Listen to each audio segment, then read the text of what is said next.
Hardline Muslims trying to enforce Sharia law in London. From abstention to amputation. RT's Laura Emmett's been hearing how they want to instill their tough code on the capital. So we are here to tell you that Islam and the Sharia is unstoppable in Europe. Stoning for adultery, cutting off hands for stealing, death for renouncing Islam.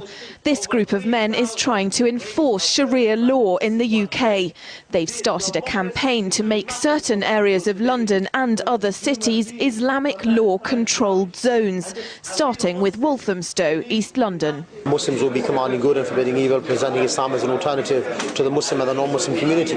Ultimately, we believe that Muslims can live together, trade according to the Sharia, resolve their problems according to the Sharia, and even police themselves to a large extent.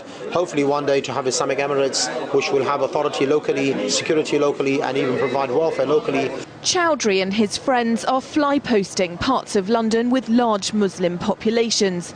They want to ban drinking, gambling and playing music. And they say they've got bands of young men ready to patrol and enforce Sharia law by any means. Now, that enforcement will not initially be on the level of inviting and forbidding verbally. But if someone has the capability to forbid what in essentially is something evil, like pornography or prostitution, he should do so. And by that you mean physically? Of course, I believe that prostitutes that are near the mosque, they should be run out of the area. These Muslims say British society is broken, riddled with drugs, crime and prostitution. Because of that, they firmly believe members of the communities they're targeting will welcome Sharia law. But the word on the street about the campaign tells a different story. It comes down to, if you don't like the laws of the place you live, find somewhere where you do appreciate the laws, and all of these things are completely legal in this country. This is not India or Pakistan, this is England. We've got our own laws.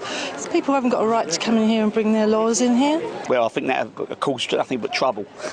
Councillor Martin Esom agrees, saying this could destroy community cohesion. We've got squads going around the borough taking down the posters as soon as they put up, because we do not want these posters around our borough. They do not represent the views of our borough, and they have no place in Waltham Forest. Citizen equality campaigners say the Sharia supporters shouldn't be considered a religious movement, but a far-right political organisation with a poster campaign designed to divide and conquer communities. The danger lies in dividing people, dividing communities, creating mistrust, and particularly from non-Muslims towards moderate Muslims. I think this is part of their aim, is to create mistrust. So they can then turn to moderate Muslims and say, look, everyone hates you, we're your friend, turn to us. And it's a very, very dangerous thing, and it's a political tactic to increase their own power. Undeterred by opposition, Chowdhury and his group plan what they see as the beginning of an Islamic emirate, not just in the UK, but all over Europe.